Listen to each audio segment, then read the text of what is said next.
If you have 5 half-written stories on your computer or maybe even 20 abandoned notebooks full of story ideas that never got finished, you are not alone. Maybe you're really good at getting excited or seeing the big picture or mapping out your characters or your story world in some way. Maybe you're even really good at getting to a certain point or even writing an entire draft, but you never quite finish your story all the way to completion. There's a reason why this keeps happening. And once you begin to understand why you're stuck in this cycle, you can finally break free of it. And that's what we're going to do today. I'm going to tell you 4 core reasons why writers tend to abandon their stories before they're finished. And I'm going to give you 5 solid tips for how to actually stick with one story and see it through to the end.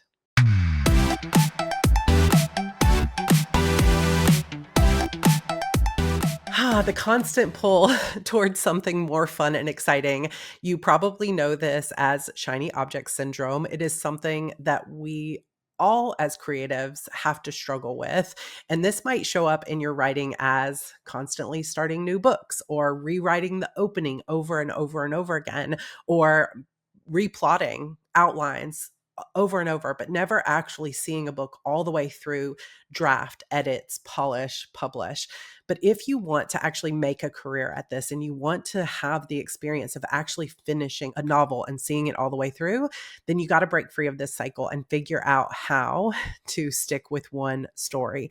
So let's start with the 4 core reasons why you might be abandoning your novels. So, one reason is the dopamine drop after the initial excitement.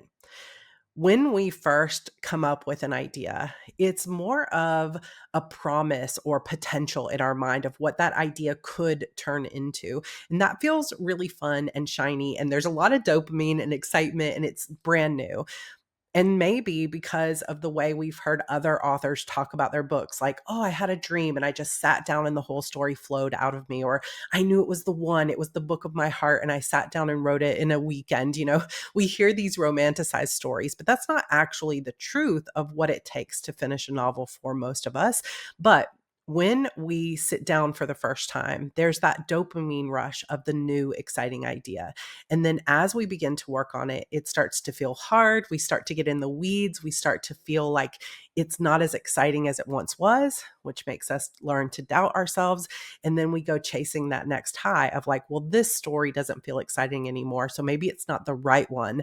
And a new idea, that shiny object syndrome, pops up and we think, oh, that's the one. That one makes me feel the spark again. And we find ourselves chasing that spark over and over again without actually ever seeing anything through the hard parts.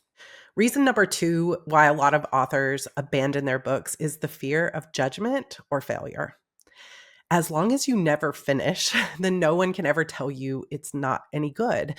And so you may find yourself stuck in this cycle of starting and starting and starting new projects, revising and trying to make it perfect over and over again, because really deep down, you're afraid that it's not good enough, that you're not good enough, that maybe you don't have the skills to write this story, or that other people are going to judge you, and you give up on it before you have a chance of anyone telling you it wasn't any good. Reason number 3 is perfectionism. And I know many of you just had an internal groan moment where you just said, yes, Sarah, I know this is one for me. Perfectionism is really self-sabotage and really almost self-protection in disguise, because there's this expectation of the idea that's in our head and how it's going to flow. And then when we actually sit down to write it, if it's not coming easily and every word doesn't feel like poetry on the page, we can start to doubt ourselves and think, oh, that's not good enough. And it kind of goes back to that fear of judgment, right? That we say, oh, it has to be perfect. It has to be the exact story, the way that I imagined it to be. And because of, like I said, the way we've heard authors talk about stories in the past, like I think Stephanie Meyer, who wrote Twilight, once said in an interview that she just had a dream of Edward sparkling in the sun in a meadow and sat down and just wrote the whole book, right? And it sounds very romanticized, but that is not the experience that most of us have when we're writing. Most of us have this dreamy idea. It might come from a dream, it might come from any number of places or inspiration, but the inspiration and the fun of it can only carry us so far before we hit a slump, a confusion of what's going to happen next, or we just aren't sure and it feels really hard and every word feels like molasses. And there are days in my process where I feel like I don't even know what I'm doing. Why am I even a writer? I completely suck at this. And if you have perfectionist tendencies, it's that vulnerability of putting your work on the page and allowing it to not be good for a little while can feel really uncomfortable. And so your perfectionism has you revising it over and over and over again, trying to get it exactly right. And because you haven't actually seen it all the way through, you don't even really have clarity on these characters or what's happening. You just keep revising the same chapters over and over again. And it's just another way to protect yourself from judgment and fear. So perfectionism might be holding you back. Reason number 4 why you might be abandoning your book is that you have no clear path on how to finish it. And what I mean by this is writing the opening scene might be great, but how do you actually put together an entire novel? And then once you have a messy, rough draft on your hand, how in the world do you take that and make it into a novel that other people are going to read? There are so many different steps in this process. Like for some books, I have followed an outlining, then a rough draft, then a second draft, then maybe a third draft, and then self edits, and then beta readers. And there's so many steps before you get to that final polished version that the readers are going to read. And if you don't have a clear process or a clear plan for how to chunk those down into small steps, then it can just feel too overwhelming. So maybe you find yourself hitting a certain point where you just aren't sure what happens next, or maybe you have a bunch of rough drafts that you've never really been able to edit to a point where you feel like it's worth letting someone else read because you just don't have a clear path to the end. These are probably the 4 main reasons that I hear or see a lot of author friends giving up on their stories. And it's also a reason that I have struggled with for myself when not even on my first novel, just even on my 30th book that I just finished. It took me a long time to finish it. And I was stuck in that cycle of perfectionism after not publishing for a while and feeling like there were a lot of eyes on me. I kept thinking, well, this has to be the best book I've ever written. And so that pressure and that perfectionism just made it take 2, 3 times longer than it needed to. And it really took a lot of resilience and persistence to push through that. And so if you have been struggling with this, just know there's nothing wrong with you. It's not a flaw that you have that you keep starting new projects.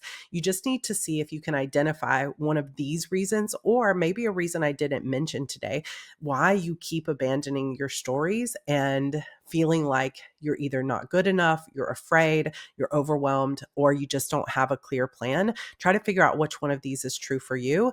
And then next, what we're going to talk about is 5 tools or tips for how to actually pick that one story and see it through to the end. But once you understand why you keep abandoning it, that gives you the first step toward breaking that cycle. Okay, so let's talk about these 5 reasons, but the first reason is going to have some sub points to it. And that is probably the toughest love reason or toughest love tool or tip that I have for you today, which is pick one story and finish it. Like commit to it. And this is one of those things that is going to take some discipline. It's going to take some sticking to it, even when you don't feel like it, or even when you're doubting yourself, even when that shiny object is just twinkling ever so brightly in the distance. You need to set your mind to this is the story and I am going to see it through to the end. Because if you don't make a commitment to yourself that you're actually going to overcome this, you're going to be stuck in that cycle forever. Now, the caveat here or the sub tips here are how in the world do you pick just one story when you have lots of different ideas? So raise your hand in the comments if you like reading and consuming lots of different genres. And that has been one of the things that's held you back because you're like, oh, I kind of want to write a romance, but I also want to write this mystery. But oh, there's this great dystopian idea.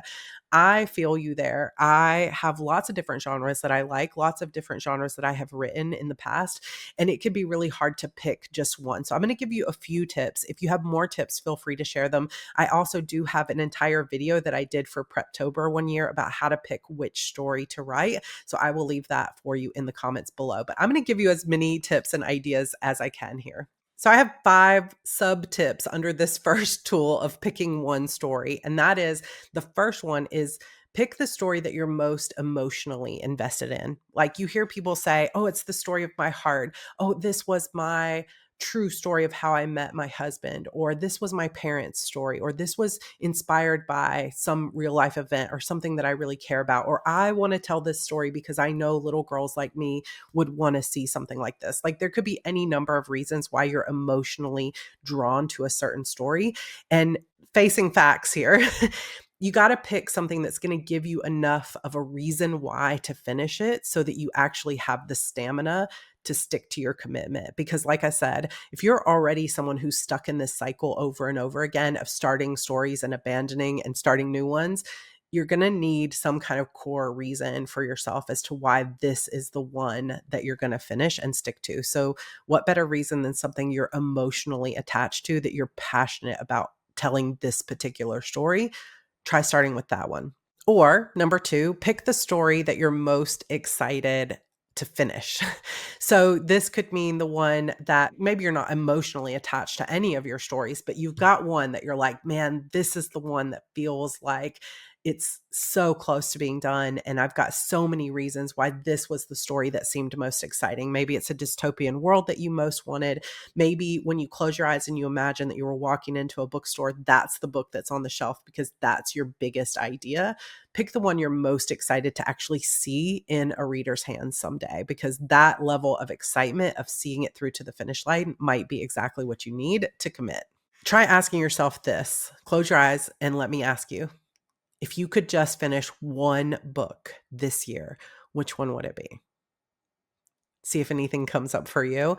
And whichever one you intuitively said, that's the one you pick. And another thing you could do just so on the side is just literally take a hat, put all your like best story ideas that you've started into a hat, pick one. And if it's not the one you hoped you would get, then now you kind of know intuitively which one's the best one, right? There's all kinds of ways you can get to that committed story. And this is just one of them. Tip number three is to be honest about which story is the furthest along. So, one way to do this is to look through all of those half written projects on your computer and see which one has the most word count, which one has the most like outline completed or the most clarity on who the characters are, because that's likely the one that you'll be able to finish the fastest. So, kind of like debt snowball, if you've ever heard that term, where you finish the like paying off the debt that's the lowest one, get that done so then you can spend all your time working on the next story. So that could be one way that you look at your stories and analyze them, is which one is closest to being done. Pick that one, because once you've started some momentum, it'll give you the confidence and the courage to keep working on that next story. Another tip, and this might be one of my favorite ones, is to choose the project that most aligns with your long-term goals. So who do you want to be known as an author? Like if you are saying, well, I have a lot of science fiction projects, but I really want to be a romance writer, write a romance. Because if you want to be a romance author, you should write the thing that you want to be, right? What do you want to be known for? If you're like, well, I have this romance story, but man, I really want to be known as a science fiction author, write the science fiction. So whatever thing aligns with who you want to be as an author, what do you want to be known for? What kind of career do you want to have? Another thing that you can do here is just look at all the authors that you admire and think, who do I most want to be like? Whose career would I trade places with if I could? Write what they write. Write the thing that aligns with who you want to be in the future. And the final tip here is just let go of the idea that there is only one perfect story that's the best story, right? Let go of the idea that there's one main, like your soul was meant to tell this story. You're putting so much pressure on this one book, whereas the truth is you might be able to write dozens of books in your life if you would just stick with one and see it through, and then write the next one and write the next one. And you're just wasting all this time trying to pick the perfect story. So here that perfectionism is rearing its ugly head again. Let go of the idea that you have to pick the perfect story and just pick the one that feels the most fun. Pick the one that has the most flow to it or the most ideas. It can be the simplest story. It can be the most complex story. It can be the most exciting story. It can be the story you have the most word count on. In truth, it doesn't really matter which story you pick, as long as it's the one that makes you feel excited to write. It could be a brand new story. Just pick a story and stick to it, and make a commitment to yourself that this is the one, and come hell or high water, I'm not starting another story until this one is done. Now, if me saying that just made you have an internal panic attack because part of your joy in life is being able to explore lots of different stories, then listen to your own intuition. But you're watching this video because you're stuck in a cycle of abandoning stories. So, one of the possible ways to move forward is to say, this is the story. Like, pick one of your ideas and say, this is the story I'm going to finish, and this will be my main focus.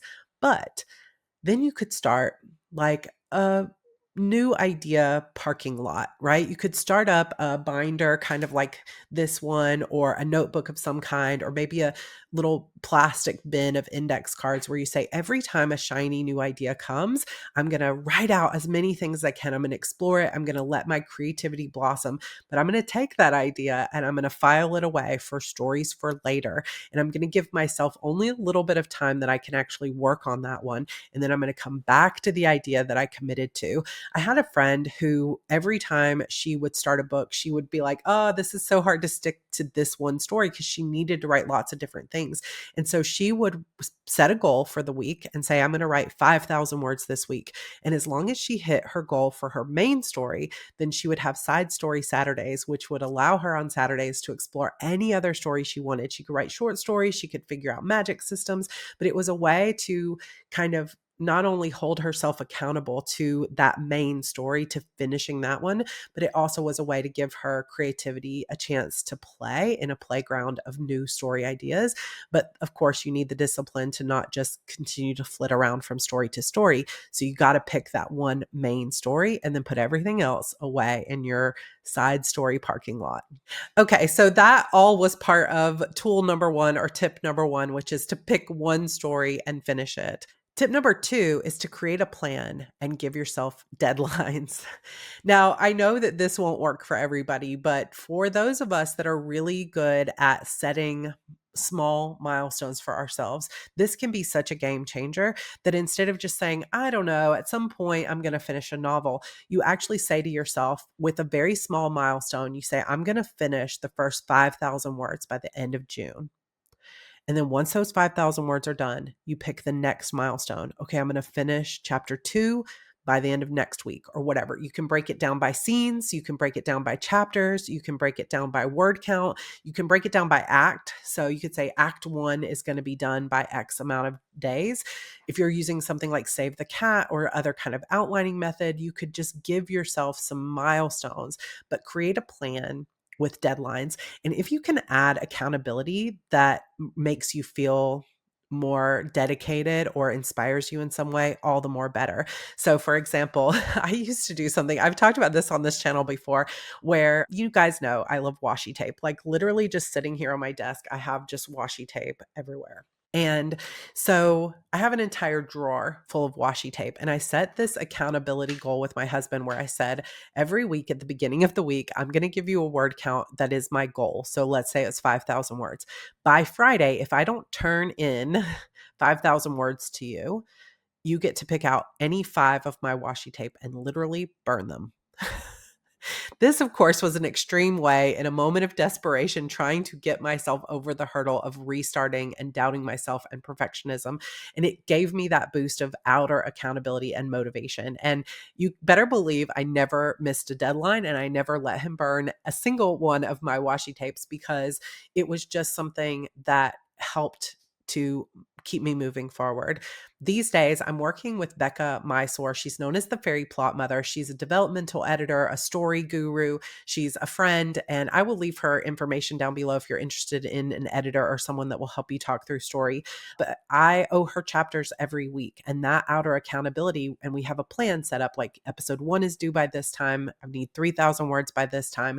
And having that plan and those deadlines is really motivational, and it gives you kind of an anchor that says, okay, this is what I'm shooting for. And that is always helpful. Tip number 3 for actually seeing it through is to know why it matters to you. I cannot tell you how motivational and life-changing it is when you sit down and you really think, why is it that I want to finish a book? Is it just that I want the experience of it? Is it just that I want the fun of being able to tell a story? Or does it go a little deeper than that? I remember when I first decided that I wanted to be a writer, my boyfriend, who is now my husband of 15 years, said to me, "But why do you want to be a writer?" And I really thought about that long and hard because I knew I was making some big sacrifices to become a writer. And the answer was very clear. I wanted a chance to make people feel like they were a part of something greater than just themselves. I wanted people to be able to sit down and not be able to put a book down, to stay up all night and to feel like they were a part of that story world, to feel like they mattered, to feel inspired. When I sit down to write, if I'm just thinking about myself and my perfectionism, I'm going to get stuck in a bad cycle potentially. But instead, if I sit down and think about the reader that's going to find this fun, that's going to love these twists and turns, that's going to really understand these characters, that's going to see themselves in these characters, that's going to feel inspired to be the hero of their own life, as cheesy as that sounds. If I think about that reader, then I'm much more likely to push through those days when the writing feels really hard or it feels like I'm not any good. I will think about the person who is going to love this book and what they'll get out of it. And I'm telling you, as an author of 15 years now, I have gotten some pretty incredible emails and messages from fans, and you someday will have the same, where fans have said, "You got me through chemo. You got me through the death of my mother. These books gave me hope during a time when I was thinking of, nothing but devastation and hard times in my life." You will get emails from people that will tell you that the books you wrote were their lifeline in darkness, was the first time they've laughed in ages, was the first time they learned to believe in themselves or believe in love again, the first time they saw themselves or someone like them on the page of a famous book. Your stories are important. And without trying to put too much pressure on yourself that it has to be perfect, just think about those people whose lives you're going to affect. And the more you can really get down to why you want to be an author and the kind of person who's going to love your books, the more resilience you'll have when the writing feels hard. Tip number 4 is to just give yourself permission to suck. I first heard this from Maureen Johnson during a NaNoWriMo years ago. I love Maureen Johnson. She is such a talented young adult author. And I remember, as someone who had never finished a book before, watching her on the screen doing a pep talk for Nano and just saying, "Give yourself permission to suck." And I think even at the time, someone correct me if I'm wrong, but let me know if you remember this. I feel like she even said that she had like a picture of a lemon that she would put on her computer monitor. But I did that. I went into some like Photoshop or something and put lemon on a piece of paper and said, "I give myself permission to suck." And every day I sat down, I would see that lemon and I would think about Maureen giving me that inspiration of saying, "Just give yourself permission to suck." And it helped me take a little bit of the pressure off of like, this has to be perfect or what's anyone going to think? And I just would say, "Okay, this is a rough draft. It's just you telling yourself the story. It's just you practicing the story. It's the crap draft. It's the trash draft. No one ever has to read it."